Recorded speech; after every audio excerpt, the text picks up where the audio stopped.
Condiciones para la realización del examen físico musculoesquelético y articulación del codo. Condiciones para la realización del examen físico musculoesquelético. Para un correcto examen físico debemos tomar en cuenta las siguientes condiciones.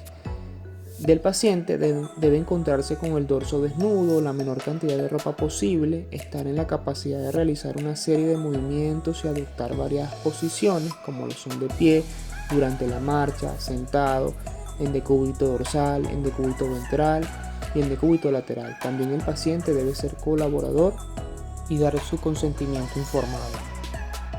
Del ambiente debe ser con temperatura templada, sin corrientes de aire, buena iluminación, tiene que ser un lugar tranquilo y privado.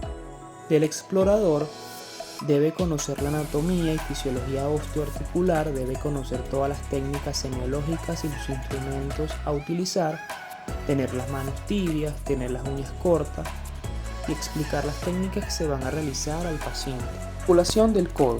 La articulación del codo es de tipo bisagra, es anatómicamente simple, representa una articulación pues no hay más que una sola cavidad articular, pero es mecánicamente compuesta, donde diferenciaremos tres articulaciones que comparten una cápsula común y estas son la articulación húmero-cubital. Es una articulación trocleoartrosis, la parte ensanchada proximal del cúbito rodea con su carilla articular cóncava, llamada incisura troclear, la cara articular convexa del húmero, que es la tróclea. Esta articulación es la que tiene un anclaje óseo más importante. La articulación húmero-radial pertenece desde el punto de vista anatómico al codo, pero desde el punto de vista funcional al antebrazo. Es una articulación esferoidea y participa en la articulación la parte proximal de la cabeza convexa del húmero y distalmente la carilla superior cóncava de la cabeza del radio. Los ligamentos de esta articulación son el ligamento colateral cubital, el ligamento anular del radio y el ligamento colateral del radio. Tenemos una serie de músculos que se insertan en la epitróclea, que son el pronador redondo, el palmar mayor, palmar menor, cubital anterior y el músculo flexor común superficial de los dedos de la mano.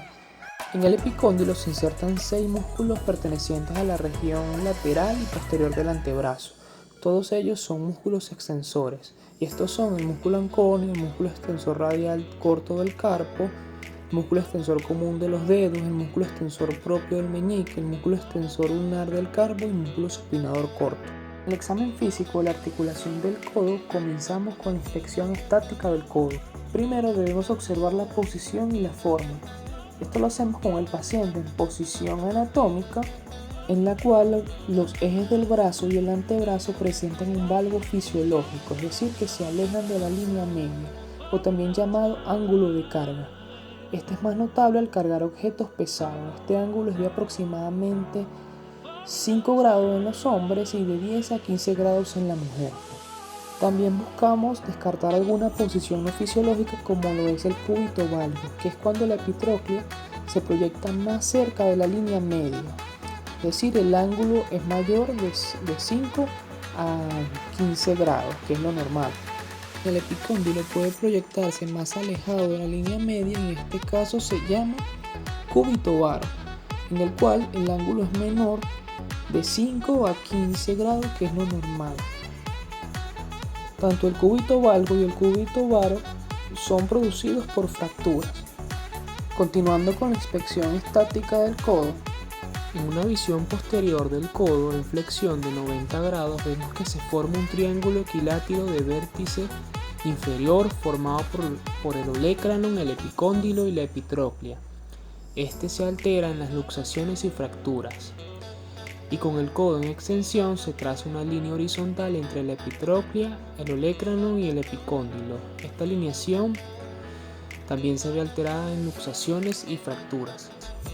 También evaluamos la simetría, que puede verse afectada por aumentos de volumen causados por derrames articulares. También debemos evaluar el estado de la piel que recubre el codo, como los cambios de coloraciones, aumentos de volumen. En algunos casos podemos evidenciar nódulos reumatoideos, que son típicos en la zona olecraniana. En las enfermedades reumatoideas también podemos encontrar tofos, nódulos de Meynet, que se observan en la fiebre reumatoidea, o también lesiones psoriásicas.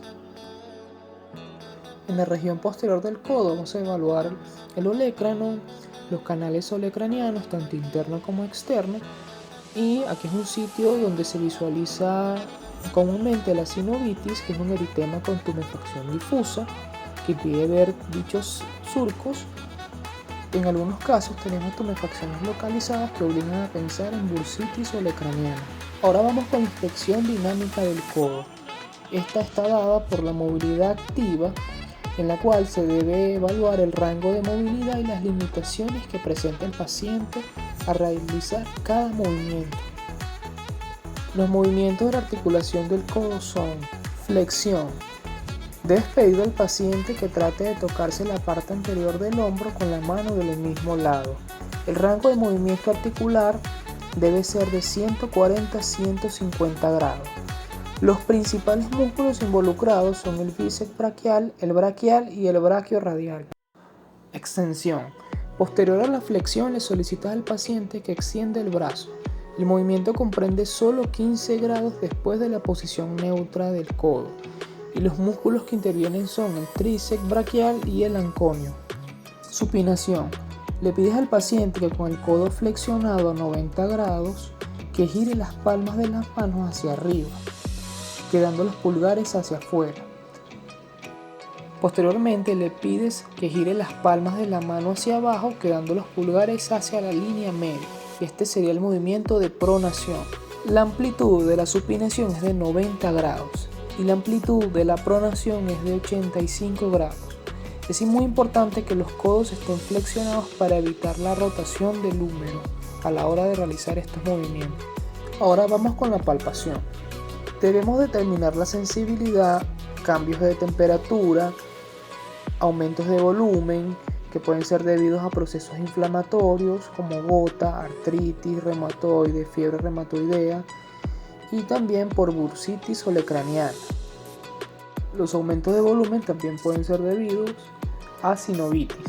Debemos tratar de palpar el nervio cubital en el surco olecraniano interno, solicitando al paciente que flexione y extienda el codo mientras palpamos el canal cubital.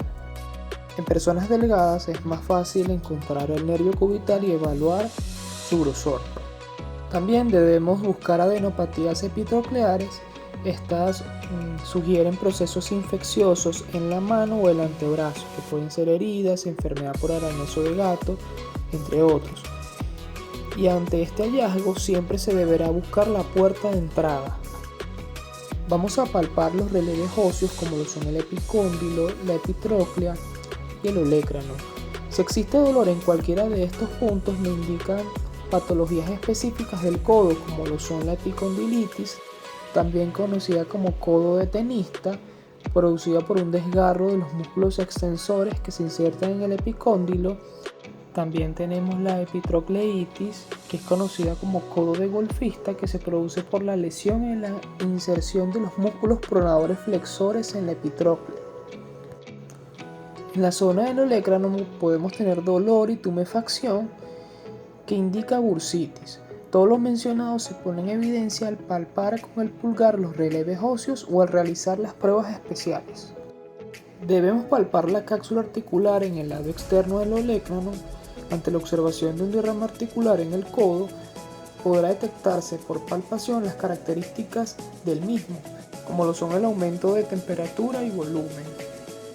También debemos explorar la movilidad pasiva de articulación y la movilidad contra resistencia, recordando que la posición de comienzo para explorar la movilidad es de 0 grados y con los antebrazos extendidos. Comenzamos con la flexoextensión. Debemos colocar una mano en el codo del paciente para estabilizar la articulación y la otra en el antebrazo. Procedemos a realizar la movilidad pasiva extendiendo y flexionando el codo. Para evaluar la motilidad contra resistencia, dejamos las manos en la misma posición, le solicitamos al paciente que realice flexión y extensión mientras oponemos resistencia al movimiento. Pronosupinación con una mano en el codo y la otra dándole la mano a modo de saludo al paciente, procedes a realizar la pronosupinación y para evaluar la Motilidad en contrarresistencia: le pides al paciente que realice el movimiento mientras te opones al movimiento. Luego de realizar la motilidad activa, pasiva y contrarresistencia, evaluamos la fuerza muscular. La siguiente escala nos ayuda a determinar la fuerza muscular. En este caso estamos en presencia de un grado 5, donde los movimientos vencen la gravedad y contrarresistencia total. Ahora vamos a realizar las maniobras especiales del codo. Estas se realizan para descartar diversas patologías de la articulación del codo. Prueba de la silla. Se le solicita al paciente que levante una silla con una sola mano en pronación.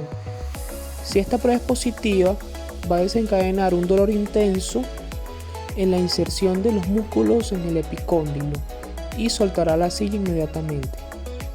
Prueba de Bowden.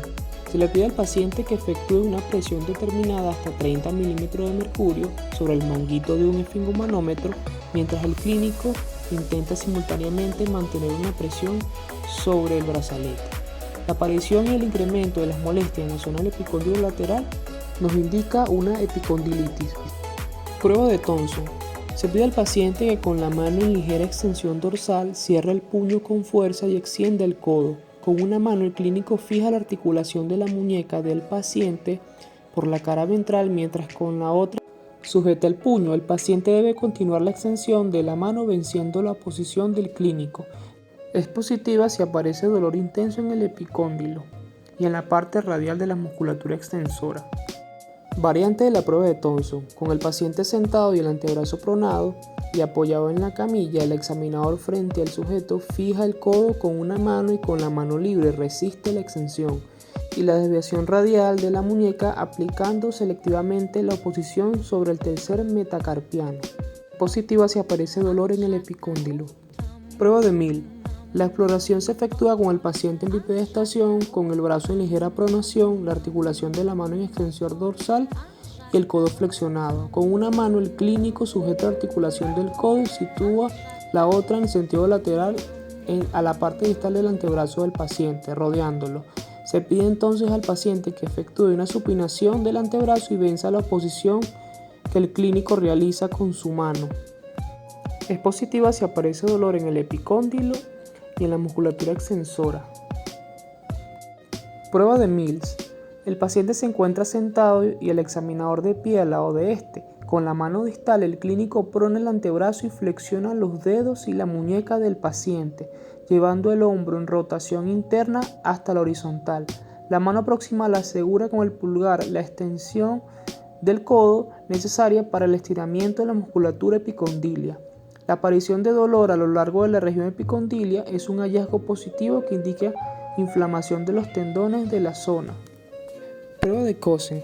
La exploración debe efectuarse con el paciente en sedestación. El clínico fija con una mano la articulación del codo y coloca la otra encima del puño, que se encuentra en extensión dorsal. Se pide al paciente que realice una extensión dorsal de la mano venciendo la oposición del clínico, mientras el explorador intenta efectuar una flexión de la mano del enfermo, venciendo la oposición de este. La presencia de dolor localizado en el epicóndilo lateral del húmero nos indica epicondilitis. Prueba de Cosen invertida. El paciente se encuentra en sedestación, el clínico palpa con una mano el epicóndilo medial y coloca la otra sobre la articulación de la muñeca del paciente, que se encuentra en supinación. El paciente intenta flexionar la mano venciendo la oposición que ofrece la mano del clínico. Aparición de dolor en la epitróclea indica epitrocleitis o codo de golfista. Signo del codo del golfista. El paciente flexiona el codo y efectúa una flexión palmar de la mano. El clínico sujeta con una mano la mano del enfermo y con la otra fija el brazo. El paciente debe intentar extender el brazo venciendo la resistencia del clínico. La aparición de dolor en la epitroclea indica epitrocleitis o codo de golfista.